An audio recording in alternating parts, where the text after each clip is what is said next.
41 महीने पहले मेरे को भी इस बिजनेस में किसी ने एक शहर से फोन किया था। कितने लोग जानना चाहते हैं मेरे को इसमें फंसाया कैसे गया? बहुत सारे लोग जानना चाहते हैं, लेकिन एक बात बता दूं, इस बिजनेस में फंसने का पहले दर्द बता दे। इस बिजनेस में फंसने का दर्द बता दूं, क्योंकि एक बात बताऊं, लोग आपको फंसाने के लिए लाए हैं, लेकिन हम इटावा से यहां तक आपको बचाने के लिए आए। किसी भी कीमत पर आपको फंसने नहीं देंगे, क्योंकि इस बिजनेस में फंसने का दर्द क्या होता है ये मेरे से ज्यादा कोई नहीं जानता। आप भी जानना चाहते हो? बता दूं? देखो, इस बिजनेस में फंसने का पहला दर्द आज से 41 महीने पहले मैं अपने घर में 11.5 महीने घर और कॉलेज के बीच में रहता था। कॉलेज और घर 11.5 महीने बीत जाते थे साल के, और 10-15 दिन के लिए घर से कहीं बाहर जाने का मौका मिलता है। लेकिन इस बिजनेस में फंसने के बाद पहला दर्द है, आज 11.5 महीने से घर नहीं जा पाया हूं। इस बिजनेस में फंसने का पहला दर्द है। दूसरा भी बता दे क्या जी? इस बिजनेस में फंसने का दूसरा भी दर्द है। आज से 41 महीने पहले जिन शहरों के नाम किताबों में पढ़े थे, जिन शहरों के नाम लोगों के मुंह से सुने थे, जिन सुना करते थे गोवा बहुत अच्छा स्टेट है, सुनते थे दार्जिलिंग भी देखना चाहिए, सुनते थे जयपुर भी जाने लायक है, लेकिन आज दूसरा दर्द है। इन सारे शहरों में जाने का मौका मिला, इन सारे शहरों में घूमने का मौका मिला, ये दूसरा दर्द है। इस बिजनेस में फंसने का एक और दर्द है। बता दे क्या जी? आज से 41 महीने पहले मेरे डैडी मेरे को पर मंथ 5,000 रुपए देते थे पॉकेट खर्चा के लिए। काफी होते हैं ना जी स्टूडेंट के लिए? काफी होते थे। 5,000 रुपए महीने में देते थे। लेकिन इस बिजनेस में फंसने का दर्द है, आज मेरे डैडी मेरे को 5,000 महीने में नहीं देते, लेकिन आरसीएम हर महीने पल्सर खरीदने की इनकम देता है। इस बिजनेस ने एक और दर्द दिया है। बता दे जी? जानना चाहते हैं? भगवान न करे ये दर्द दुश्मन को भी मिले। बता दूं?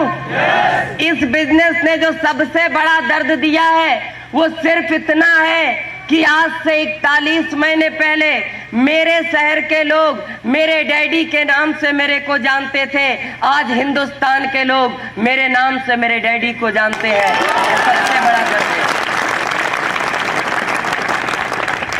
इतने सारे दर्द देता है आरसीएम, करना चाहिए जी? नहीं करना चाहिए।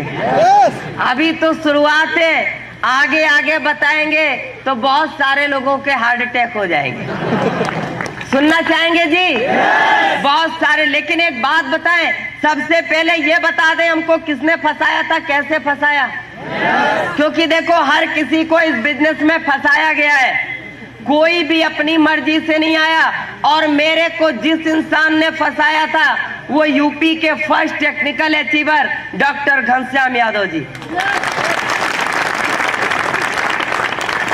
फ्रेंड्स, आज से 41 महीने पहले एक इंसान मेरे को फोन करता है और बोलता है, एक बात बता, क्या तू रायबरेली आ सकता है? यूपी का एक दूसरा डिस्ट्रिक्ट है रायबरेली, सुना है ना नाम? मेरे को रायबरेली बोलता है आ सकता है। मैंने कहा मेरे को नहीं आना। बोला नहीं आएगा तो मजा आ जाएगा। मैंने कहा मेरे को कोई भी मजा नहीं लेना। बोला बिजनेस के बारे में बताएंगे। मैंने कहा मेरे डैडी का इतना बड़ा बिजनेस है, उसको ही हम करना चाहेंगे तो करेंगे, बाकी कुछ नहीं करना है। लेकिन वो मेरे को इतना ज्यादा प्रेशर डालते हैं कि मैं अपने शहर इटावा से 350 किलोमीटर दूर रायबरेली जाता हूँ। और जब मैं रायबरेली जाता हूँ, रात को 8:30 बजे उनके घर में पहुंचा, 9:30 बजे 2 लोग मेरे को मिलके प्लान दिखाते हैं, रात को 9:30 बजे से लेके 11:30 बजे तक। कितने घंटे जी? 2 घंटे। और 2 घंटे प्लान दिखाने के बाद बोलते हैं, क्यों जी समझ में आया? मैंने कहा हाँ जी सब कुछ समझ में आ गया। सिर्फ एक ही खतरा था, मैंने सोचा अगर ना कर दिया तो 2 घंटे और चाटेंगे। तुरंत बोला सब कुछ समझ में आ गया। अभी इधर भी पूछेंगे समझ में आया जी, सारे बोलेंगे सब कुछ आ गया, कुछ समझाने की जरूरत नहीं। सही है ना? मैंने भी तुरंत बोला सब कुछ समझ में आ गया। सुबह होती है, बोलते चलो आपको पिकअप सेंटर लेकर चलते हैं। दोनों लोग मेरे को पिकअप सेंटर पर ले जाते हैं और जब पिकअप सेंटर पर जाता हूं तो पिकअप सेंटर के गेट पे जैसे ही पहुंचा, पिकअप सेंटर को देख के हालत खराब हो गई। इतनी जर्जर अवस्था में पिकअप सेंटर, उससे अच्छी पान की दुकान होती है जी। मेरे को दिमाग में एक ही बात आई, रात को तो बड़ी बड़ी हाँक रहा था, इतनी बड़ी कंपनी है, इतना बड़ा टर्नओवर है, ये है वो है, अरे जिसके पिकअप सेंटर का ये हाल है उस कंपनी का क्या हाल हो। लेकिन साहब 2 लोगों के बीच में फंसे थे ना। अंदर जाते हैं, बोरे में से किट निकालता है। किससे निकालता है जी? बोरे में से धूल झाड़ता है, मेरे को देता है, बोलता है इसमें 3 पैंट का कपड़ा है, 3 शर्ट का कपड़ा है, 1 गरम सूट का कपड़ा है और तेरे को 2990 देना है। कितना देना है जी? ये भी नहीं पूछता पॉकेट में है कि नहीं है, बस देना है। मेरे को 100% लग रहा था, 350 किलोमीटर दूर बुला के ठगा है, नटवर लाल का भी चाचा है। लेकिन मैंने उसको 2990 दिया। उस बैग को लेकर अपने घर पे आया, अलमारी में बंद करके रख दिया। सिर्फ एक ही बात सोची, अगर डैडी ने देख लिया तो बोलेंगे तुम फालतू के बहुत खर्चे करते हो। बात समझ में आ रही है जी? 100% आ रही है? चाटूंगा नहीं, अगर नहीं आ रही है तो बोल दो। आ रही है ना जी? मैंने उसको अलमारी में रख दिया और मैं 9 महीने गुजर जाते हैं। 9 महीने मैं भूल गया कि मैं किसी आरसीएम को जानता हूं। मैंने आरसीएम का कपड़ा लिया है, मैंने आरसीएम का कपड़ा कोई लिया है, किसी को पैसे भी दिए हैं। लेकिन 9 महीने बाद उसी इंसान का फिर फोन आता है। बात समझ में आ रही है ना? क्योंकि एक बात कहते हैं, बुरे दिनों को जितनी जल्दी भुला दो उतना ही अच्छा। तो मैं भी 9 महीने तक भूल गया, लेकिन उस इंसान का फिर से फोन आता है और मेरे को बोलता है यार एक बात बता, क्या फैजाबाद आ सकता है? मैं बोला क्यों? पहले आया था तो आरसीएम में फंसाया था, अब किस में फंसाना है? बोला नहीं यार, आरसीएम के बारे में डिटेल में बताना है। मैंने कहा जब शॉर्ट में बताया था तो 2990 लिया था, डिटेल में कितना लेगा?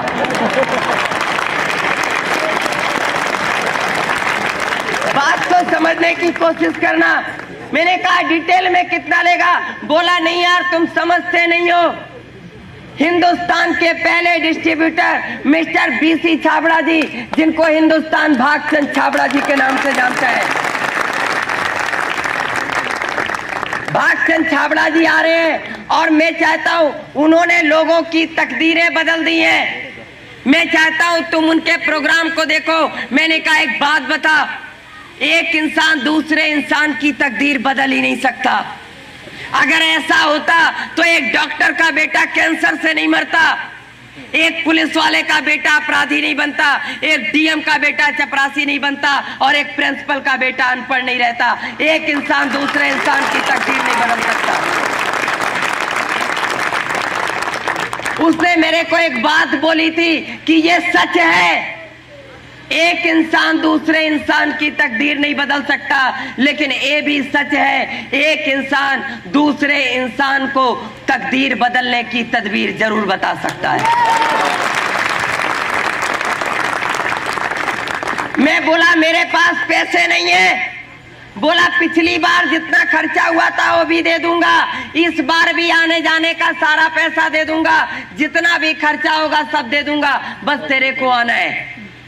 मैं उसके शहर फैजाबाद में पहुंचता हूं और जब उस प्रोग्राम हॉल के गेट पे पहुंचता हूं तो साहब एक इंसान खड़ा रहता है। इधर भी खड़ा होगा ना जी, उधर भी खड़ा रहता है और एक टिकट हाथ में देता है और बोलता है 50 का नोट निकालो। मेरे को एक ही बात समझ में आई, कि पिछली बार देखने सुनने का पैसा नहीं लगा था, अब की तो गेट से ही शुरू हो गए। अंदर क्या होगा? 100% समझ में आ रही है? 100%। सोचो, आपको 100% समझ में आ रही है, मेरे को खाली 3 बात समझ में आई थी। आप कहां तक जा सकते हो? सोचने वाली बातें। और 3 घंटे में सिर्फ 3 बात समझ में आई थी। बता दूं क्या बात समझ में आई थी? पहले घंटे में मेरे को पहली बात समझ में आई थी। छाबड़ा साहब बोल रहे थे कि 17 से 18 लाख लोग आरसीएम का कपड़ा पहन चुके हैं, आरसीएम के डिस्ट्रीब्यूटर बन चुके हैं, और जब तक 1 करोड़ लोगों को आरसीएम का कपड़ा नहीं पहना दूंगा तब तक चैन से नहीं बैठूंगा। मेरे को पहली बात समझ में आई, 18 लाख लोगों को फंसा चुके हैं, 1 करोड़ को फंसाने की तैयारी है। लेकिन दूसरे घंटे में छाबड़ा साहब बोल रहे थे, उनके बोलने का तरीका अच्छा लग रहा था, उनके बात करने का स्टाइल अच्छा लग रहा था, उनके समझाने का सलीका अच्छा लग रहा था। और दूसरे घंटे में दूसरी बात मेरे को समझ में आती है, अरे ये तो खाली 1 करोड़ फंसा पाएंगे, अगर इनके जैसा बोलना मेरे को आ जाएगा, मैं 8-10 करोड़ फंसा लूंगा। लेकिन फ्रेंड्स, आखिरी घंटे में जो बात मेरे को समझ में आई थी, उसने मेरी सोच को बदल दिया, मेरी जिंदगी को बदल दिया, मुझे फर्श से अर्श तक पहुंचा दिया। आखिरी बात भी बता दूं क्या? जानना चाहते हैं? आखिरी में मेरे को सिर्फ एक बात समझ में आई थी कि अगर मैं आरसीएम नहीं कर सकता तो हिंदुस्तान में कोई नहीं कर सकता। अगर मेरे को आरसीएम से रॉयल्टी टेक्निकल नहीं आ सकता तो हिंदुस्तान में किसी को भी नहीं आ सकता। 3 घंटे के प्रोग्राम के बाद होटल में छाबड़ा साहब से मुलाकात होती है, उनसे बहुत सारी बातें होती हैं, और उनसे मिलने के बाद मैं वापस अपने शहर में आता हूं। एक कागज पे मैंने 100 लोगों के नाम लिखे थे। कितने के जी? 100 लोगों के नाम लिखे थे, और 1 महीने के अंदर 100 लोगों को प्लान दिखाया था। कितनों को जी? 100 को। और मेरे को एक ही आंसर मिला था। बता दूं? मेरे को सिर्फ एक ही आंसर मिला था, नो, मैं नहीं कर सकता, मेरे को नहीं करना, तू फंस गया, मेरे को मत फंसा, मैं तेरे जैसा बेवकूफ नहीं हूं। उल्लू समझ रखा है क्या? मेरे को ये आंसर मिले थे, और मैं सच कहता हूं, अगर 10-20 लोग मना कर दे तो क्या होगा जी? क्या होता है आपका? है जी? हौसला पर अच्छों की हवा निकल जाती है जी। 100 लोगों ने मना कर दिया, मेरी भी सारी की सारी निकल गई। मैंने तुरंत अपने अपलाइन को फोन किया, मैंने कहा सर एक बात बताओ, पूरे इटावा डिस्ट्रिक्ट में एक मई बेवकूफ मिला था फंसाने के लिए। बोले क्यों, क्या हुआ? मैंने कहा दूसरा कोई फंसता ही नहीं है। बोले अरे बात तो बताओ क्या हुआ? मैंने कहा ये पूछो क्या नहीं हुआ। जो लोगों ने कभी नहीं कहा था वो आरसीएम में आने के बाद कहा। बात समझ में आ रही है ना? बोले नहीं यार डिटेल में बताओ। मैंने उनको डिटेल में सारी बात बताई, और मैं आज भी थैंक्स बोलता हूं उस great upline mister Ghanshyam Yadav ji का, जिन्होंने मेरे को, उन्होंने मोबाइल पे मेरे को एक स्टोरी सुनाई थी, और मोबाइल पे जो मेरे को स्टोरी सुनाई थी, मैं सच कहता हूँ उस स्टोरी ने मेरे अंदर जो उत्साह भरा था, जो ताकत भरी थी, उस स्टोरी को आज भी जब कभी मैं निराश हो जाता हूँ, जब कभी मैं हताश हो जाता हूँ, उस स्टोरी को एक बार याद कर लेता हूँ, और मैं सच कहता हूँ उसके बाद जब खंबा भी सामने आ जाता है तो उसको भी आरसीएम समझ में आ जाता है। सुना दूं स्टोरी? जानना चाहेंगे? मेरे को सर ने एक स्टोरी सुनाई थी कि एक मूर्तिकार था, उसको एक छोटी सी मूर्ति बनाने के लिए छोटे से पत्थर के टुकड़े की जरूरत थी। वो एक बड़े से पत्थर के पास जाता है और उस पत्थर पे 100 बार हथौड़ी से चोट करता है, लेकिन पत्थर का टुकड़ा नहीं टूटता। वो हताश हो जाता है, निराश होकर घर वापस चला आता है। एक दूसरा शिल्पकार उसी पत्थर के पास जाता है, और जैसे ही हथौड़ी से चोट करता है, पत्थर का टुकड़ा टूटकर बाहर आ जाता है। बात ये नहीं थी कि पहले शिल्पकार के हाथों में ताकत नहीं थी, बात ये भी नहीं थी कि पहले शिल्पकार के हथौड़ी में पावर नहीं थी, बात ये भी नहीं थी कि पहले शिल्पकार का इरादा मजबूत नहीं था। बात सिर्फ इतनी सी थी कि वो पत्थर 100 चोटें सह चुका था, बस एक की जरूरत थी।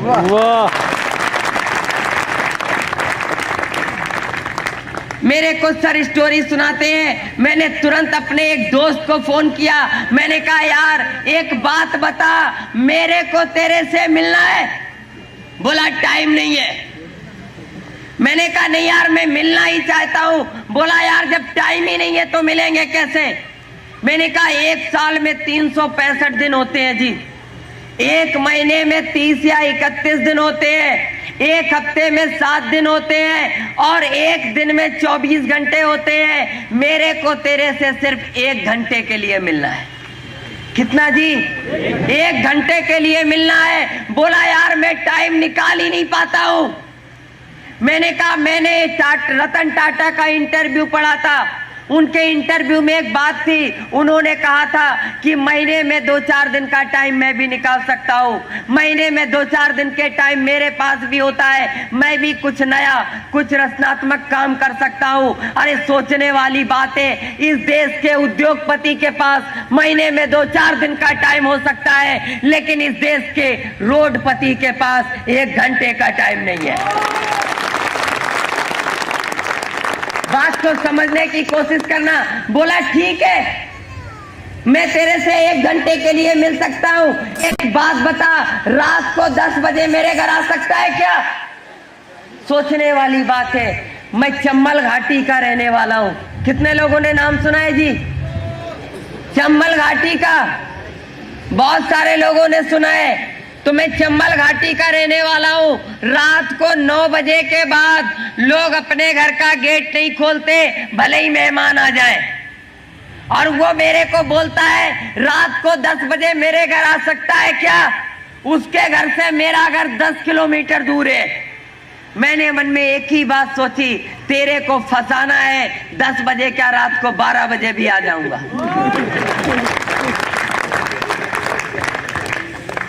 रात के 10 बजे मैं उसके घर पे जाता हूँ, उसकी पूरी फैमिली को बिठा के मैंने आरसीएम का प्लान दिखाया, प्रोडक्ट को बताया, प्रोडक्ट को दिखाया, जो भी मेरे को आता था उतना मैंने उसको बताया।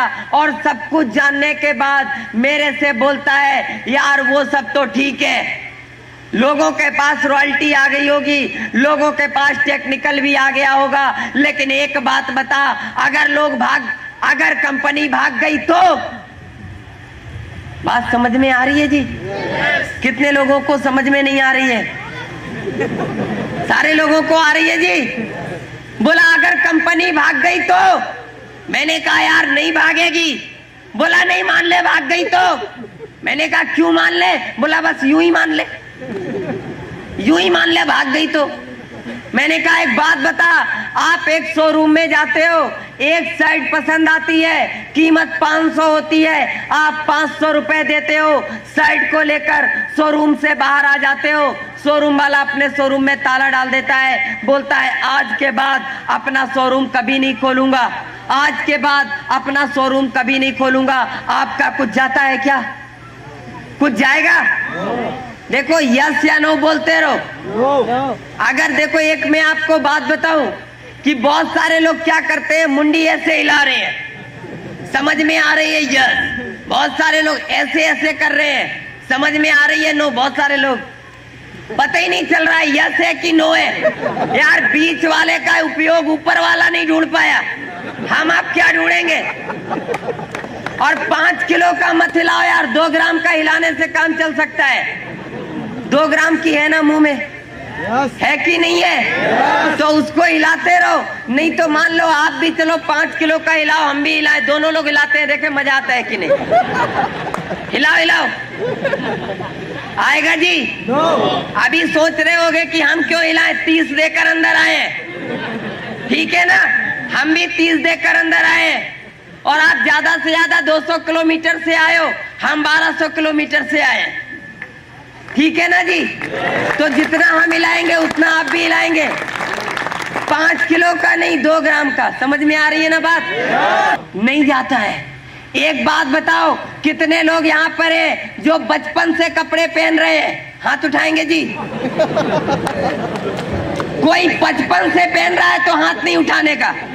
बचपन से पहन रहे हैं ना जी सारे लोग? कोई बचपन में पहनना तो नहीं शुरू किया? सारे लोग बचपन से कपड़े पहन रहे हैं। एक बात ईमानदारी से बताओ, एक बात बताएंगे, थोड़ा खड़े होंगे भैया, आप बहुत खूबसूरत लग रहे हैं। एक बात बताओ, ये कपड़ा सिलवाने के लिए जमीन बेची थी? नहीं बेची? पक्का है? याद है ना? पक्का है? बैठ जाओ। अच्छा, आप थोड़ा खड़े होंगे, लेटे क्यों है सर जी? बैठ जाइए आराम से, खड़े होंगे थोड़ा। ये कपड़े पहनते हो, उधार मांग के लाए हो जी? उधार तो नहीं मांगा ना? लोन लिया था बैंक में इस कपड़े को पहनने के लिए? लोन भी नहीं लिया? सच बोल रहे हो कि झूठ बोल रहे हो?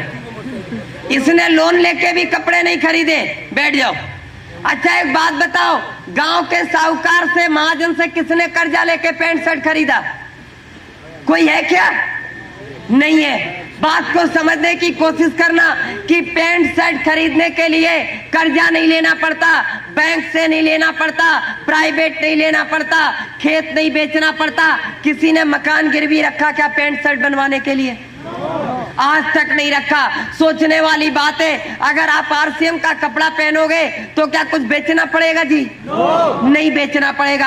आप कपड़े लोगे और पैसे दोगे, कपड़े घर में आ जाएंगे। लेकिन ईमानदारी से एक बात बताओ, आपने कपड़े घर में रख लिए, अगर कंपनी भाग गई तो आपका कुछ जाएगा? नहीं जाएगा। लेकिन सोचने वाली बात है, fashion shooting private limited company के मालिक मिस्टर त्रिलोक चंद छाबड़ा जी, जिन्होंने अगस्त 2000 में आरसीएम बिजनेस की शुरुआत की। इसकी किट का कपड़ा भीलवाड़ा के अंदर बनता है, इसके सलवार सूट का कपड़ा, इसकी साड़ियों का कपड़ा सूरत के अंदर बनता है, इसके खाने पीने के आइटम जयपुर के अंदर बनता है, कॉस्मेटिक का सामान सिलवासा के अंदर बनता है। कई हजार करोड़ रुपया का माल अभी हमारे गोदामों में पड़ा हुआ है। कई 100 करोड़ रुपए का माल हमारे ट्रांसपोर्टों पे पड़ा रहता है। कई 100 करोड़ रुपए का माल हिंदुस्तान के डिपो पिकअप सेंटर और आरसीएम बाजार में पड़ा रहता है। आपको 1 रुपए का शैम्पू देने से पहले कंपनी को कई करोड़ रुपए इन्वेस्टमेंट करने पड़ते हैं। ये पहली हिंदुस्तान की ऐसी कंपनी है, दुनिया की पहली ऐसी कंपनी है जिसके ऊपर 1 रुपया भी गवर्नमेंट का कर्जा नहीं है। दुनिया की पहली ऐसी कंपनी है जिसके ऊपर 1 रुपया भी प्राइवेट फाइनेंस नहीं है। जरा सोच कर बताओ, अगर कंपनी भाग जाएगी तो आपका तो कुछ नहीं जाएगा, लेकिन मिस्टर टीसी छाबड़ा जी सड़क पर आ जाएंगे। कंपनी भागेगी क्या जी? भागेगी जी? भाग सकती है? फिर वही बात आती है, वो सब तो ठीक है, चलो मान लिया नहीं भागेगी, लेकिन मेरे 2 नहीं बने तो? क्यों जी? अगर मेरे 2 नहीं बने तो? मैंने कहा यार बन जाएंगे, सबके बन जाते हैं। बोला नहीं, मान ले मेरे नहीं बने तो? मैंने कहा यार मेरे को 2 मिल गए, निषाद सर जी को 2 मिल गए, लालमणि जी को 2 मिल गए, तेरे को भी मिल जाएंगे। बोला नहीं, मान ले मेरे नहीं बने तो? मैंने कहा यार रिश्तेदारों को बताना। बोला मान ले रिश्तेदारों ने मेरी बात नहीं मानी तो? मैंने कहा दोस्तों को बताना। बोला मान ले दोस्तों ने भी मेरी बात नहीं मानी तो? मैंने कहा यार दुनिया में तेरी इतनी तो इज्जत होगी कि 2 लोग तेरी बात मान ले। बोला मान ले मेरी इतनी भी इज्जत नहीं है तो?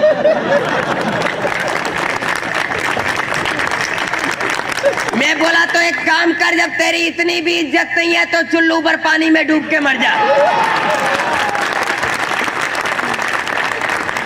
अरे यार सीधी सी बात है, जिस आदमी की इतनी भी इज्जत नहीं है उसको मर जाना चाहिए। और गारंटी है मेरी, मरने के बाद 4 मिल जाएंगे, कंधा देने आएंगे।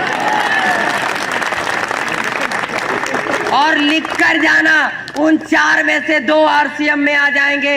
अरे जीते जी अपनी तकदीर नहीं बना सकता, मरने के बाद बच्चों की तकदीर बना के जाओ। बोला चलो ठीक है, मैंने मान लिया, मेरे 2 बन गए, उन दोनों के भी 2-2 बन गए। उन दोनों के भी 2-2 बन गए, उन दोनों के भी 2-2 बन गए। ऐसे तो एक दिन पूरे डिस्ट्रिक्ट के लोग ज्वाइन हो जाएंगे। जो लास्ट में आएगा उसका 2 किधर से आएगा? मैं बोला कोई बात नहीं, अपन अपने डिस्ट्रिक्ट से बाहर चलेंगे। यूपी में और भी डिस्ट्रिक्ट है। बोला मान ले सारे डिस्ट्रिक्ट के लोग ज्वाइन हो गए, पूरा यूपी ज्वाइन हो गया, जो लास्ट में आएगा वो 2 कहां से लाएगा? मैं बोला कोई बात नहीं, अपन यूपी से बाहर चलेंगे, बिहार चलेंगे, झारखंड चलेंगे, पंजाब चलेंगे, हरियाणा चलेंगे, गुजरात चलेंगे, बंगाल चलेंगे, आसाम चलेंगे। बोला मान ले सारे स्टेट के सारे लोग ज्वाइन हो गए, पूरा हिंदुस्तान ज्वाइन हो गया, जो लास्ट में आएगा उसका 2 कहां से लाओगे? अभी अपना ठिकाना नहीं था, अभी पूरा इंडिया ज्वाइन हो गया तो मैं बोला कोई बात नहीं, अपन एशिया में चलेंगे। बोला मान ले पूरा एशिया भी ज्वाइन हो गया तो मैं बोला यार यूरोप में भी कंपनी पहुंच जाएगी। बोला मान ले पूरा यूरोप भी ज्वाइन हो गया तो मैं बोला अपन अफ्रीका, अमेरिका, ऑस्ट्रेलिया महाद्वीप पे चलेंगे। बोला मान ले पूरी दुनिया ज्वाइन हो गई, दुनिया में कोई भी नहीं बचा, जो लास्ट में आएगा ना वो 2 कहां से लाएगा? मैं बोला ऐसा तो हो ही नहीं सकता। बोला क्यों नहीं हो सकता? मैंने कहा नहीं हो सकता।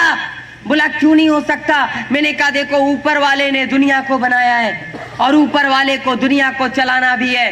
अगर सारे लोग आरसीएम में आ जाएंगे तो सारे लोग लखपति करोड़पति बन जाएंगे। अरे जब सारे लोग लखपति करोड़पति बन जाएंगे तो रिक्शा कौन चलाएगा? बात को समझने की कोशिश करना। आने वाले समय में कुछ लोग आरसीएम में आएंगे, कुछ लोग नहीं आएंगे, कुछ लोग लखपति बनेंगे, कुछ लोग करोड़पति बनेंगे और कुछ लोग खाली पत्नी के ही पति रह जाएंगे। लेकिन एक बात की गारंटी है, आने वाले समय में जो लोग आरसीएम कर रहे हैं वो लोग भी कार पे होंगे और जो लोग नहीं कर रहे हैं वो लोग भी कार पे होंगे। फर्क सिर्फ इतना सा होगा, जो लोग कर रहे हैं वो कार के पीछे की सीट पे होंगे और जो लोग नहीं कर रहे हैं वो लोग ड्राइविंग सीट पे होंगे।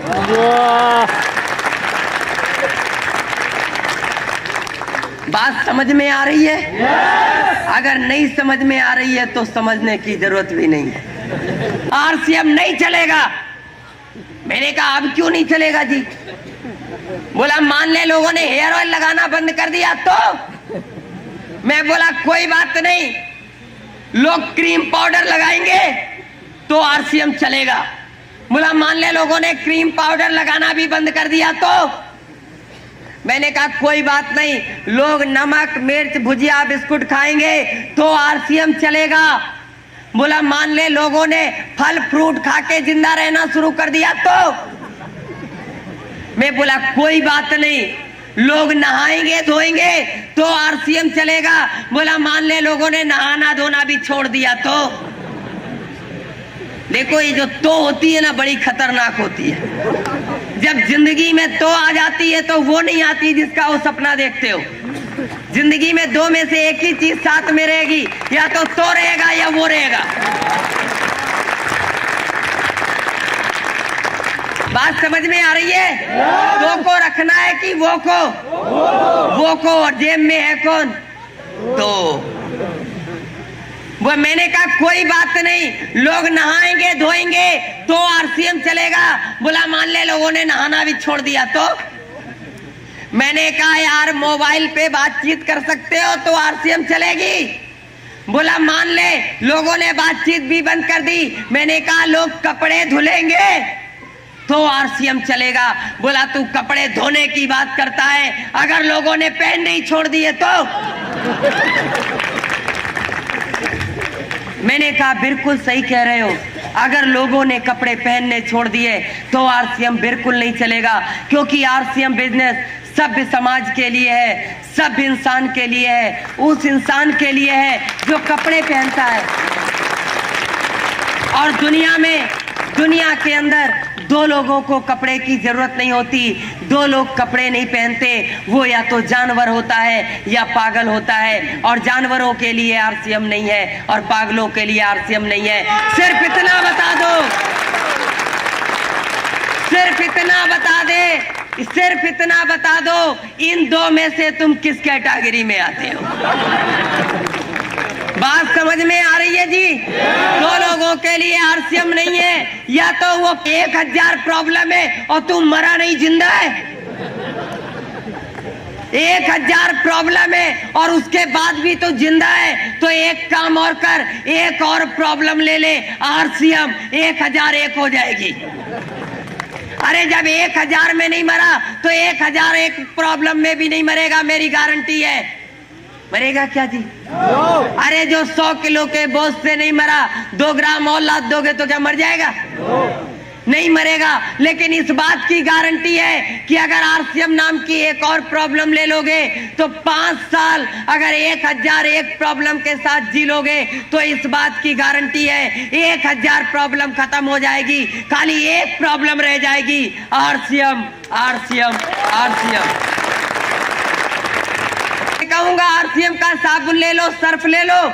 शर्म आती है, मैं नहीं कर सकता। क्यों जी? आती है ना। एक बात ईमानदारी से बताओ, यहाँ पर कितने लोग ऐसे हैं जिनके पास अमिताभ बच्चन से ज्यादा पैसा है? हाथ उठाएंगे जी? कोई है क्या? अमिताभ बच्चन से ज्यादा किसी के पास पैसा है? यस या नो? नहीं है। अमिताभ बच्चन से ज्यादा पैसा नहीं है। ईमानदारी से बताओ, अमिताभ बच्चन से ज्यादा नाम है क्या? अमिताभ बच्चन से ज्यादा नाम भी नहीं है। ईमानदारी से बताओ, अमिताभ बच्चन जैसा किसी का बेटा है क्या? अमिताभ बच्चन जैसी बहू है क्या? नहीं है। अरे कुछ लोग बोल नहीं रहे, लगता बाकी लोगों की है। यस या नो? नहीं तो हम भी चुप। यस या नो बोलते रहेंगे। अमिताभ बच्चन जैसी बीवी है क्या? नहीं है। अमिताभ बच्चन सुपरस्टार है, यहाँ पर कोई है क्या? नहीं है। सोचने वाली बात है। अमिताभ बच्चन के पास सब कुछ आपसे ज्यादा है और अमिताभ बच्चन टीवी में आता है और क्या बोलता है जी? हाजमोला खाओ। अमिताभ बच्चन टीवी में आकर बोलता है च्यवनप्राश खाओ, तंदुरुस्ती बढ़ाओ। उसको टीवी में बोलने में शर्म नहीं आती है। वो टीवी पे आके बोलता है च्यवनप्राश खाओ, तंदुरुस्ती बढ़ाओ। आप बीबी से नहीं बोल सकते आरसीएम की चाय पिलाओ।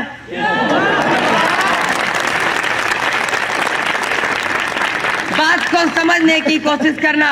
अमिताभ बच्चन को शर्म नहीं आती और हमको शर्म आती है। उसके पास शर्म नहीं आती, इसीलिए उसके पास पैसा आता है, और हमको शर्म आती है, इसीलिए हमको हमारे पास नहीं आता है। उसको शर्म नहीं आती, उसको सफलता मिलती है, हमको शर्म आती है, इसीलिए हमको सफलता नहीं मिलती। बात समझने की कोशिश करना। अभी देखो, लोग बोलने का पैसा लेते हैं, वो ऐड करते हैं, पैसा ले जाते, और हमको ऐड करने में शर्म आती है। बात को समझने की कोशिश करना।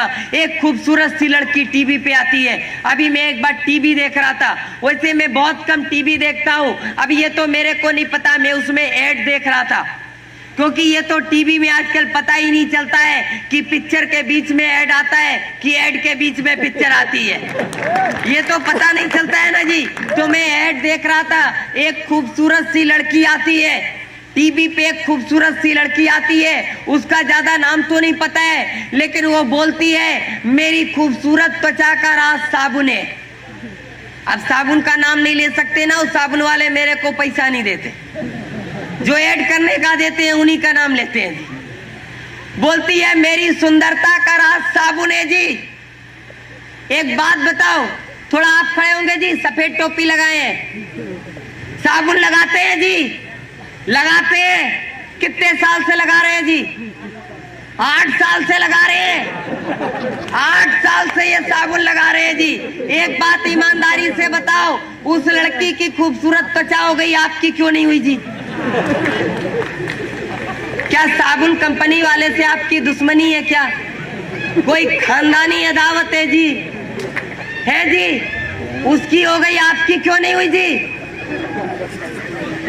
बैठिए सर जी, हम बताते हैं। बात को समझने की कोशिश करना, क्योंकि ये जब साबुन लेने जाते हैं तो इनकी जेब से 14 रुपया जाता है और उसकी जेब में 14 करोड़ पहुंचता है। ये काले हो जाते हैं और लाल हो जाते हैं। और मैं उनको ग्रेट बोलता हूं क्योंकि मैंने उनसे बहुत कुछ सीखा है। बात को समझने की कोशिश करना। मेरा एक दोस्त है, मैं जब भी उसको फोन करता हूँ बोलता हूँ और यार कैसे हो, क्या चल रहा है, तो बोलता है बस कट रही है। क्या बोलता है जी? कट रही है। जब भी उसको फोन किया बोला कट रही है। मैंने अभी उसको फोन किया था दीपावली पे, मैंने बोला और यार क्या है, रात को 11 बजे, तो बोला कट रही है। मैंने कहा क्या कट रही है, रात को 11 बजे सब्जी काट रहा है क्या? बोला नहीं बिस्तर पे हूं। मैंने कहा बिस्तर पे क्या काट रहा है? बोला कट रही है। सोचने वाली बात है। बोला जिंदगी कट रही है। सुना है कि 84 लाख योनियों के बाद इंसान का शरीर मिलता है और उसके बाद भी लोग कहते हैं कट रही है। काटने के लिए भेजा है क्या जी? लेकिन कट रही है। एक मेरा और दोस्त है, उसको जब भी फोन करता हूं बोलता गुजर रही है। मैं बोला और क्या हाल चाल है? बोला गुजर रही है। नए साल पे उसको फोन किया, बोला हैप्पी न्यू ईयर, और क्या हाल चाल है? बोला गुजर रही है। 15 साल का, मैं 15 साल पुरानी दोस्ती है उससे, बचपन का दोस्त है, बोलता है गुजर रही है। मैंने कहा पिछले 15 साल से कह रहे हो गुजर रही है गुजर रही है, गुजर क्यों नहीं जाते? 15 साल से गुजर ही नहीं पाए। साइनाइड खा लो 2 मिनट में गुजर जाओ। बात को समझना। लोगों की गुजर रही है, कट रही है, गुजार रहे हैं। इकट्ठे गुजर जाओ ना यार, घिसट घिसट क्यों को गुजर रही है।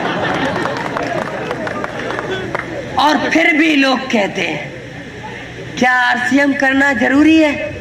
जरूरी है जी? नहीं, मजबूरी है। क्योंकि लोगों की कट रही है, हमको काटनी नहीं है। लोगों की गुजर रही है, हमको गुजारनी नहीं है। वो कैसे दिखते हैं मेरे को नहीं पता, लेकिन अपने को झक्कास रहना है, अपने को बिंदास रहना है। ट्रांसपोर्ट कंपनी के मालिक हावड़ा में रहते थे। हावड़ा में हम सारे लोग पैदा हुए। वो बहुत बड़े बिजनेसमैन है। मेरी मदर फाइनेंसर है। हम लोग अभी आज की तारीख में इटावा में भी मेरा घर है। मेरे दादाजी रॉयल फैमिली से थे और हम लोगों ने जिंदगी में, जब मैं दुनिया के अंदर आया था तो मैं ऐसा ही आया था जैसा आपको दिखता हूँ। बात समझ में आ रही है जी?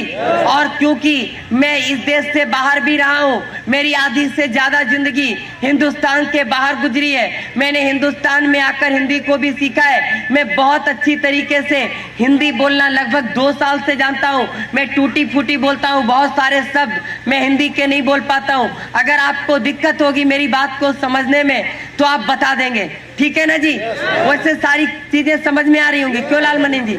कोई दिक्कत तो नहीं हो रही होगी जी सर? तो हम लोग थोड़ी सी बात करते हैं कि लोग जिंदगी के साथ समझौता करते हैं, लोग जिंदगी के साथ एडजस्टमेंट करते हैं, और लोग जिंदगी के साथ समझौता कैसे करते हैं जानना चाहते हो जी? सारे लोग? कितने लोग जानना चाहते हो जी? सारे लोग जानना चाहते हैं। ओके सर, मैं आपको एक बात बताऊं कि अभी मेरा मानना है कि हिंदुस्तान के अंदर 95% यंग लोग, अगर उनकी एज 18 साल से 25 साल है, 95% लोग अगर उनके पास मोटरसाइकिल है तो सिर्फ 2 ही कारण हैं, या तो उनके पापा ने दी है या उनके पत्नी के पापा ने दी है। गलत बोल दिया क्या जी? सही बोला। देखो राजा पाकर में ऐसा नहीं होता है, हमारे इधर ऐसा होता है। 2 ही कारण है, या तो अपने पापा देते हैं या पत्नी के पापा देते हैं, ठीक है ना जी? और अभी क्या होता है कि जब नई नई मोटरसाइकिल मिलती है, नई नई शादी होती है तो नई नई मोटरसाइकिल मिलती है। अभी लोग जिंदगी के साथ समझौता कैसे करते हैं, थोड़ा सा समझने की कोशिश करना। अभी नई नई मोटरसाइकिल मिली, नई नई शादी होती है, अपन मोटरसाइकिल में आगे बैठते हैं और अपनी लाइफ को पीछे बिठाते हैं। लाइफ मतलब समझते हैं जी? लाइफ मतलब समझ में आ रही है ना जी? लाइफ मतलब जान, मेरी जान। देखो अभी शादी नहीं हुई पर एक्सपीरियंस है। जब नई नई शादी होती है तो सबको जान ही दिखाई देती है, ठीक है ना जी? अभी अपन आगे बैठते हैं और अपनी लाइफ को पीछे बिठाते हैं और उसके बाद जिंदगी में एक ही गाना चलता है कि जिंदगी एक सफर है सुहाना। बहुत मस्ती से जिंदगी चल रही होती है और 2-3 साल गुजर जाते हैं, एक नया आइटम दुनिया में आ जाता है। नया आइटम समझ में आ रही है ना जी? सारे लोगों को आ रही है जी? एक नया आइटम दुनिया में आ जाता है। अभी थोड़ा सीन बदलता है और सीन के साथ सॉन्ग भी बदलता है। अभी अपन आगे बैठते हैं और आइटम को बीच में बिठाते हैं और अब लाइफ हो जाती है। क्या होती है जी? लाइफ हो जाती है। और लाइफ के बाद वाइफ हो जाती है। वाइफ को पीछे बिठाते हैं और उसके बाद जिंदगी में एक ही गाना चलता है, 100 साल पहले हमें तुमसे प्यार था। अभी शक है कि नहीं है, लेकिन 100 साल पहले था, गारंटी है। और अभी थोड़ा सा जिंदगी में और परिवर्तन आता है, 2-3 साल और गुजरते हैं, पहला वाला आइटम बड़ा हो जाता है और दूसरा वाला दुनिया में आ जाता है। और आप क्या करते हैं? देखो लोग एडजस्टमेंट कैसे करते हैं, समझने की कोशिश करना। पहले वाले आइटम को टंकी पे बिठाते हैं, फिर अपन बैठते हैं, फिर दूसरे वाले आइटम को बीच में बिठाते हैं और अब पत्नी हो जाती है। क्या हो जाती है जी? पत्नी हो जाती है। पत्नी को बोलते हैं ऐसा कर, आधा सीट पे आधा कैरियर पे। एडजस्टमेंट करते हैं लोग और उसके बाद जिंदगी में एक ही गाना चलता है, जाने कहां गए वो दिन। गलत तो नहीं बोल रहा ना जी?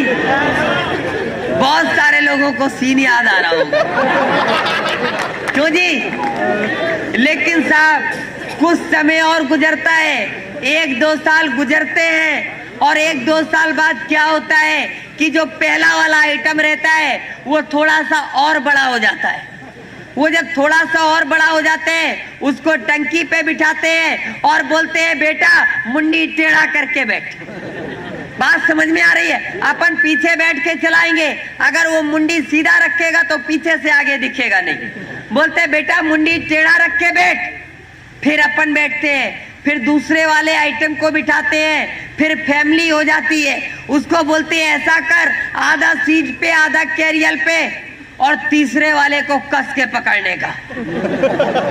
गलत तो नहीं है ना जी? और उसके बाद जिंदगी में जो गाना चलता है वो हमेशा चलता है, वो पूरी जिंदगी भर चलता है और तब तक चलता है जब तक ऊपर से कंफर्म रिजर्वेशन का टिकट नहीं आ जाता। पता है जी क्या चलता है?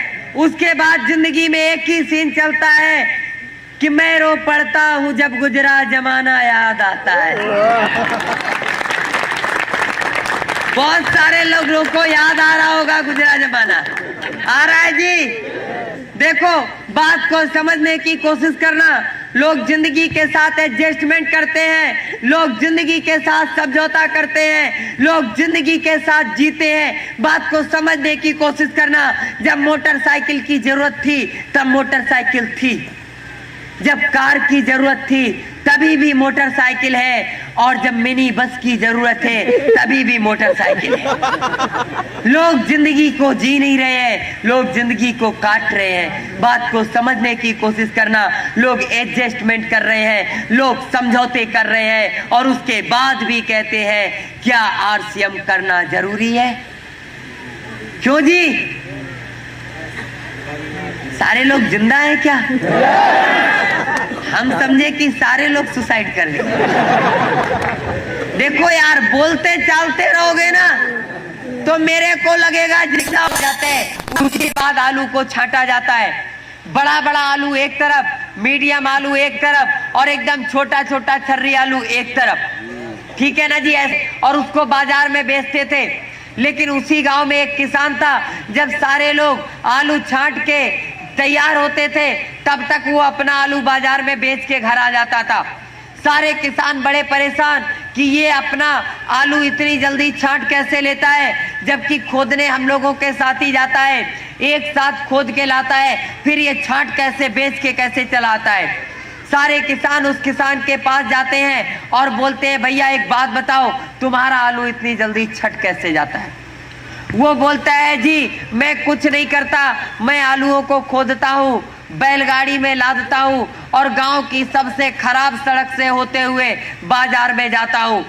और जब बैलगाड़ी हिलती डुलती है, बहुत सारे धक्के लगते हैं, बहुत सारे झटके लगते हैं, तो उन दोचियों में क्या होता है, बड़ा बड़ा आलू सबसे ऊपर आ जाता है, मीडियम आलू बीच में आ जाता है और छोटा आलू सबसे नीचे चला जाता है। बात को समझने की कोशिश करना। Same RCM. जब बुरा वक्त आता है, बुरी परिस्थिति आती है, कठिन से कठिन दौर आता है, कठिन से कठिन हालात आते हैं, जो लोग लड़ते रहते हैं, जो लोग करते रहते हैं, वो लोग आरसीएम में रॉयल्टी, टेक्निकल और रूबी स्टार पे जाते हैं। और जो लोग रुक जाते हैं, जो लोग थम जाते हैं, वो यहाँ से बाहर हो जाते हैं। और एक मैं आपको बात बता दूं, इस देश को छोटे आलू टाइप के लोगों की जरूरत नहीं है, इस समाज को भी ऐसे लोगों की जरूरत नहीं है। आप अपने परिवार से पूछ लेना, छोटे आलू टाइप के लोगों की जरूरत नहीं है, तो आरसीएम को भी ऐसे लोगों की जरूरत नहीं है। आरसीएम उन लोगों का बिजनेस नहीं है जिनके पास दिल ही नहीं है। आरसीएम उन लोगों का बिजनेस है जिनके पास कलेजा है। बात समझ में आ रही है जी? पहली बार आप लोगों से मुलाकात है, थोड़ा सा अपने बारे में बता दे जी, थोड़ा सा। कितने लोग जानना चाहेंगे जी? पहली मुलाकात है, क्यों सर जी? डिटेल, अपनी भी डिटेल हो जाए, क्योंकि पहली मुलाकात है और पहली मुलाकात में एक बार परिचय पूरा होना चाहिए। क्यों जी? मैं आपको बता दूं, मैं वेस्ट बंगाल हावड़ा में पैदा हुआ था। मैं जैसा दिखता हूँ, मैं दुनिया के अंदर ऐसा ही आया था। और जब मैं दुनिया के अंदर आया था, उसके बाद से दुनिया के बड़े बड़े डॉक्टरों ने मेरा इलाज किया, दुनिया में कई देशों के डॉक्टरों ने मेरा इलाज किया, और मेरा 9 साल तक मेरी जिंदगी हॉस्पिटलों में बीती। और उसके बाद मैं अपने घर पे आया था, जब सारे डॉक्टर्स ने इस बात को मना कर दिया कि नहीं ठीक कर सकते। उसके बाद मैं अपने घर पे आया था। मैं दुनिया का सबसे निगेटिव इंसान था, और शायद मेरे जैसा निगेटिव इंसान दुनिया के अंदर नहीं था। मैं हमेशा निगेटिव ही सोचता था, सिर्फ और सिर्फ निगेटिव सोचता था, और इतना निगेटिव सोचता था कि आज मैं बता नहीं सकता। मैं हर चीज को ना बोलता था, मैं हर चीज को ना जानता था, लेकिन मैं थैंक्स बोलता हूँ अपने मम्मी डैडी को, जिन्होंने मेरे को कॉलेज में पढ़ने के लिए भेजा, मेरे दादी बाबा को, जिन्होंने बहुत कोशिश की मेरे को पढ़ाने की, और बहुत सारी कोशिश की। और मैं थैंक्स बोलता हूँ उस टीचर को जिसने मेरे को पेन पकड़ना सिखाया था, और आज यहाँ कंप्यूटर भी चला सकते हैं। बात को समझने की कोशिश करना। मेरे डैडी से जब मेरे को बोलते थे स्कूल में जाना है, तो मैं बोलता था मैं नहीं पढ़ सकता। काफी कोशिशों के बाद उन्होंने मेरे को सिर्फ एक ही बात बोली थी, कुछ नहीं करना है, आपके टीचर जो कहते हैं सिर्फ वही करते रहो। मैंने कहा मैं नहीं कर सकता। बोले वो वही काम बोलेंगे जो आप कर सकते हो, वो ऐसा कोई भी काम नहीं बोलेंगे जो आप नहीं कर सकते हो। बात को एक मैं आपको और बता दूं बात, कि 9 साल तक जब मैं हॉस्पिटलों में रहता था, मेरे को दुनिया के सिर्फ 3 रिश्तों के बारे में पता था। मेरे को पता था एक डॉक्टर होता है, मेरे को पता था एक नर्स होती है, मेरे को पता था कि डॉक्टर और नर्स से पेशेंट का रिश्ता होता है, और तीसरा रिश्ता मेरे को पता था कि एक दोस्ती होती है। 3 ही रिश्ते मेरे को पता थे, लेकिन घर आने के बाद बहुत बाद मैंने जाना कि मम्मी भी होते हैं, डैडी भी होते हैं, दादाजी भी होते हैं, दादी जी भी होते हैं, और दुनिया के बहुत सारे रिश्ते भी होते हैं। दुनिया में 9 साल बाद मैंने जाना।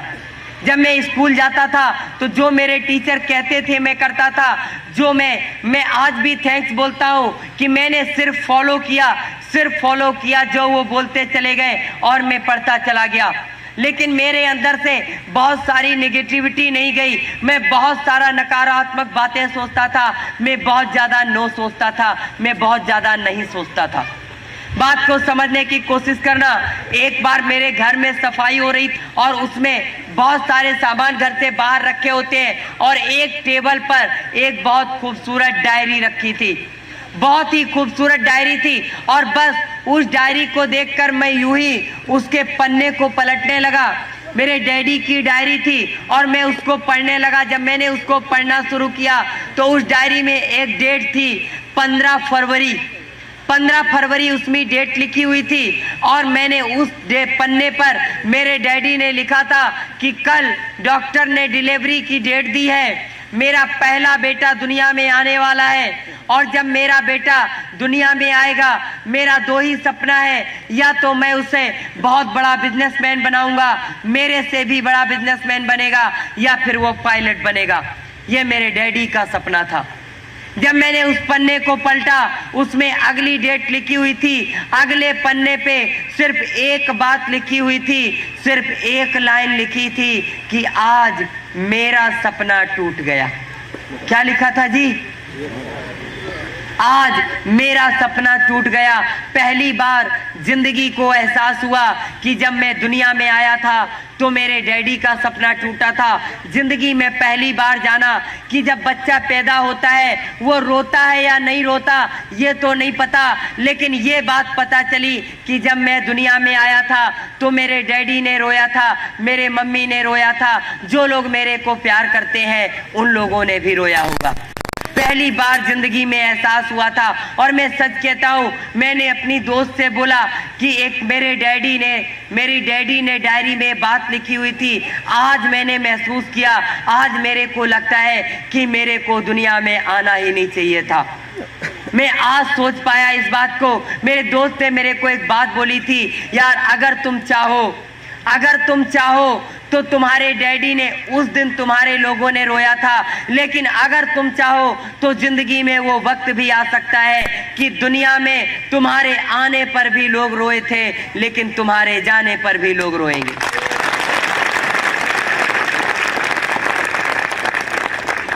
मैं सच कहता हूँ, उस दिन के बाद मेरे दिमाग की सोच बदलनी शुरू हुई। बहुत ज़्यादा मैं नहीं कहता कि मैं पॉजिटिव हो गया, लेकिन मैंने अपनी एजुकेशन में मन लगाया और उसके बाद मैंने सेल्स की ट्रेनिंग ली, मैंने प्रैक्टिकल साइकोलॉजी की ट्रेनिंग ली, मैंने ट्रेनिंग देना शुरू किया।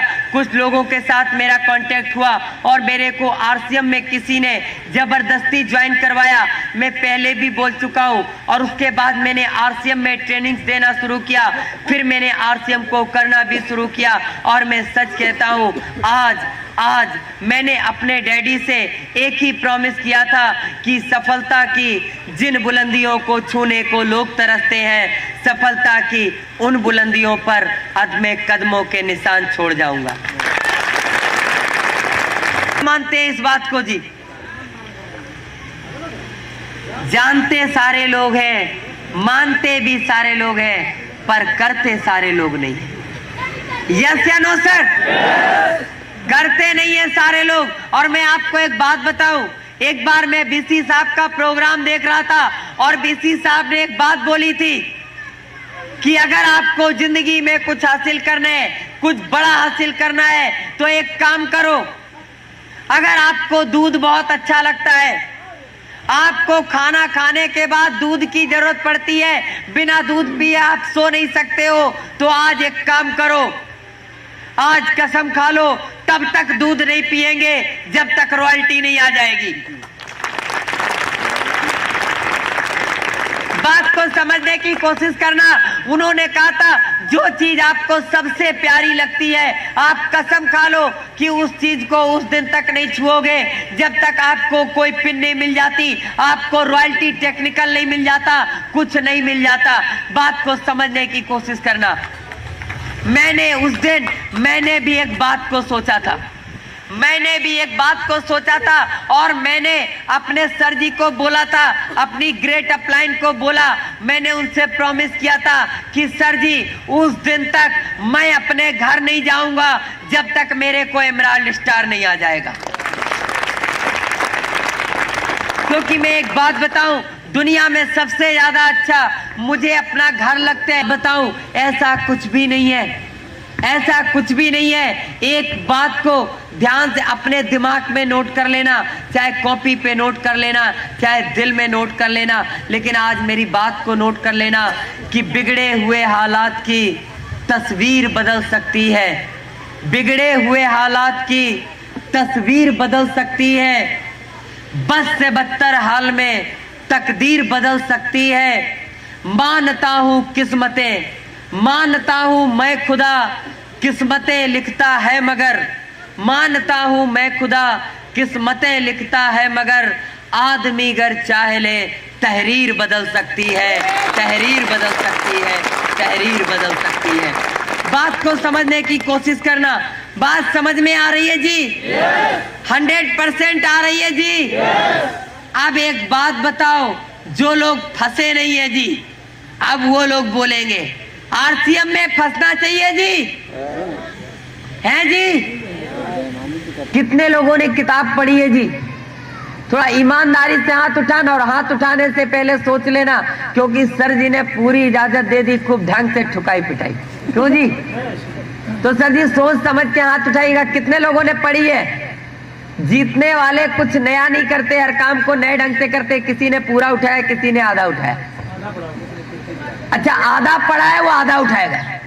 पूरा बाद का बिजनेस है, और ये बिजनेस 8-9 साल बाद का बिजनेस है। और 8-9 साल बाद आपको, एक आम आदमी को, एक रिक्शा चलाने वाले को भी, एक करोड़पति आदमी को भी ये बिजनेस समझ में आने लगेगा। अभी समझाने के लिए सेमिनार करना पड़ता है, और उसके बाद सेमिनार नहीं करना पड़ेगा। उसके बाद लोगों को समझाने के लिए सेमिनार नहीं करना पड़ेगा। उसके लिए हम लोगों को इतना बड़ा सब आयोजन नहीं करना पड़ेगा, इतनी सारी प्रॉब्लम्स का सामना नहीं करना पड़ेगा। एक बार MM निषाद साहब बोलेंगे कि आपके राजा पाकर में BC छाबड़ा साहब का प्रोग्राम होगा, आपके राजा पाकर में यहाँ पर एक बहुत बड़ी स्क्रीन होगी, और वहां पर आप उनका प्रोग्राम देख सकोगे। गलत तो नहीं बोला सर जी? ये अत्याधुनिक बिजनेस है। आने वाले समय में आप लोग डिस्ट्रीब्यूटर हैं, सिर्फ बात की गंभीरता को समझो। आने वाले समय में, आज जब RCM मोबाइल दे सकता है, आज जब RCM कंप्यूटर दे सकता है, आज जब RCM दुनिया की बड़ी बड़ी कंपनियां RCM से हाथ मिला सकती है, तो क्या वो दिन दूर है जब RCM का खुद का चैनल होगा? दूर है क्या? दूर नहीं है। और एक दिन आप RCM का चैनल लगाओगे, और मुकेश कोठारी साहब का सेमिनार चल रहा होगा बॉम्बे में, और देख कहां पर रहे होगे? घर पर। एक दिन BC छाबड़ा साहब गुवाहाटी में कर रहे होंगे, आप देख कहां रहे होगे? अरे हम आने वाले समय में हर वो बहाना खत्म कर देंगे जिसके कारण कोई भी हिंदुस्तानी पीछे रह जाए। अरे मीटिंग में आने का टाइम नहीं है, कोई दिक्कत नहीं है। संडे को भी टाइम नहीं है घर में आने का, कोई दिक्कत नहीं है। रात को 10 बजे के बाद घर में क्या करते हो जी? है जी? सोते हैं। 10 बजे के बाद मत सोना। 1 घंटे का सेमिनार पर डे आपके टीवी पर आएगा। RCM का कोई ना कोई लीडर बोलेगा, अपने दोस्तों को फोन कर देना, यार घर पे तो सोते हो, 1 घंटा और जग के प्रोग्राम देख लो। क्यों जी? कैसा लग रहा है? लग रहा है कि हम लोग हवा हवाई बात कर रहे हैं। हवा हवाई बात लगती है, आज लगती है। जब TC छाबड़ा साहब कपड़ा लेकर आए थे, मैं इस कंपनी में, जब मैं कंपनी में विजिट करने जाता हूं, तो अक्सर मेरा एक और काम है कि मैं महीने में एक बार उस समय कंपनी में जाता हूं जब वहां पर भीड़ नहीं होती है। मैंने एक बार TC छाबड़ा जी से मुलाकात की, और TC छाबड़ा जी से बहुत सारी मैं बात किया। तो मैंने सर जी से एक बात पूछी। मैंने कहा, सर जी एक बात बताओ, क्योंकि मैं भी एक नया डिस्ट्रीब्यूटर था। हर एक डिस्ट्रीब्यूटर की एक चाहत होती है कि सर जी अब क्या लॉन्च करने वाले हो? क्यों जी? सर जी यही तो पूछते हैं, अब क्या क्या आने वाला है। मैंने भी सर से पूछा, सर जी एक बात बताइए, अब RCM और क्या क्या लाने वाला है? तो पता है मेरे को आंसर क्या मिला था? जानना चाहते हैं जी? उन्होंने मेरे को एक आंसर दिया था आज से 1.5 साल पहले। एक आंसर दिया था, एक इंसान होने के नाते जो भी आपकी जरूरत है वो RCM पूरी करेगा, और एक बिजनेसमैन होने के नाते जितनी भी आपकी जरूरतें हैं वो भी RCM पूरा करेगा। और क्या चाहिए? साधु जी, आज तक किसी ने ट्रेनिंग प्रोग्राम में बात बताई, लेकिन मैं आपको आज सिखाने नहीं आया। आज हमारी पहली मुलाकात है, और जो टीचर पहली मुलाकात में सिखाने लगता है ना, उससे स्टूडेंट लोग पढ़ते नहीं है। ठीक है ना। जब दोबारा आएंगे तो लोग कहेंगे सेमिनार तक देखना है, ट्रेनिंग में तो बिल्कुल नहीं बैठना है। सही है ना। तो आज मैं आपको महसूस कराने आया हूं, पहले उस चीज को महसूस करो और उसके बाद आप आरसीएम को कर पाओगे, दिल से, दिमाग से और आत्मा से। तो मैंने वहां पर मिश्रा जी से मुलाकात की, बीके मिश्रा जी। मैंने उनसे पूछा, मैंने अशोक श्रीवास्तव जी से बात की, उसके बाद मैंने अनूप गौड़ जी से बात की, मैंने अशोक दीक्षित जी से बात की, और सारे लोगों से जब मैंने बात की तो पता है मेरे को आरसीएम के बारे में क्या बताया गया? बता दे जी। मेरे को बताया, उन सारे लोगों ने जो बात बताई थी अलग अलग, मैं आपको टोटल उसका बता देता हूं क्या थी।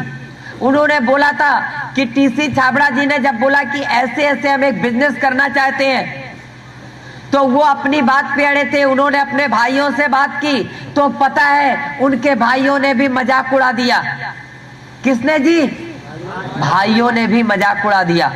बोले अरे ऐसा कहीं होता है। घर में जब बात की तो बोले इतना अच्छा खासा फैशन शूटिंग प्राइवेट लिमिटेड का काम चल रहा है, अमेरिका जैसे देश में हमारा कपड़ा निर्यात होता है। आज हम भारत की टॉप 10 कंपनियों में एक है, शूटिंग्स में टॉप 10 में एक है, और दिमाग खराब है ये सब करने का। उन्होंने भी घर से विरोध सहा। कहां से शुरुआत हुई जी विरोध का? घर से। और घर से ही होती है। जिसके रास्ते में कांटे घर से बिछाए जाते हैं, यकीन मानो उन कांटों को झेल लेना, ये दुनिया आकर उन कांटों को हटा लेगी, उनकी जगह फूलों को बिछा देगी। बोला मेरे को करना है, मेरे को करना है, और मैंने जो सोचा है ऐसा हो सकता है। जब दुनिया में हो सकता है तो इंडिया में क्यों नहीं हो सकता, हिंदुस्तान के अंदर क्यों नहीं हो सकता। काफी उन्होंने बात की, और जब उन्होंने बीसी छाबड़ा साहब से बात की तो बीसी जी ने पता क्या बोला? अब नहीं मानते हो तो चलो हम तुम्हारा सहयोग कर देंगे। क्या बोला जी? नहीं मानते हो तो हम तुम्हारा सहयोग कर देंगे। और जितने उनके ऑफिस के वर्कर थे वो लोग आपस में यही बोलते थे, लगता है टीसी साहब का फिर गया है। क्या जी? माथा। जब भी कोई नया काम करता है, कोई नया काम करता है, कोई ऐसे काम को करने की तैयारी करता है जिसको दुनिया नहीं समझती। जिसने टेलीफोन का आविष्कार किया उसको दुनिया ने पागल कहा, जिसने बल्ब को बनाया उसको दुनिया ने बेवकूफ कहा, जिसने इस दुनिया को कंप्यूटर दिया उसका लोग नाम भी नहीं जानते, जिसने माइक्रोसॉफ्ट बनाया। बात को समझने की कोशिश करना, उन लोगों को बेवकूफ और पागल कहा जाता है जो दुनिया के अंदर नया आविष्कार करते हैं। और आरसीएम हिंदुस्तान के अंदर टीसी छाबड़ा साहब का आविष्कार है। फैशन शूटिंग प्राइवेट लिमिटेड के उसी ऑफिस में जहां आज आप जाते हो जी, वहीं पर वो ऑफिस था। एक उद्घाटन किया गया, और शहर के, चूंकि वो भी एक बहुत बड़े बिजनेसमैन थे, छाबड़ा ग्रुप ऑफ इंडस्ट्रीज एक बहुत सम्मानित परिवार था हिंदुस्तान के अंदर। बहुत सारे बिजनेसमैनों को भी बुलाया गया और उसका नारियल फोड़ा गया। और सबसे पहले ज्वाइन पता किसको करवाया गया है जी? उस ऑफिस के केसी छाबड़ा, बीसी छाबड़ा, वो सब तो मजबूरी थी। क्या मालूम अपना पैसा भी ना दिए हो। बहुत सारे भाई लोग घर में ज्वाइनिंग करवा देते हैं जी। है जी? आपकी वाइफ ज्वाइन है? पैसा वाइफ ने दिया था कि आपने? शायद ऐसे ही सिस्टम हो। ठीक है ना जी। बहरहाल उस ऑफिस के लोगों को ज्वाइन करवाया गया जबरदस्ती, और ऑफिस वालों ने इसलिए ज्वाइन किया कि नौकरी करनी है तो चलो ज्वाइन कर लेते हैं। गलत तो नहीं बोला ना साहब? ये उन लोगों के शब्द थे जो लोग वहां पर आज भी हैं।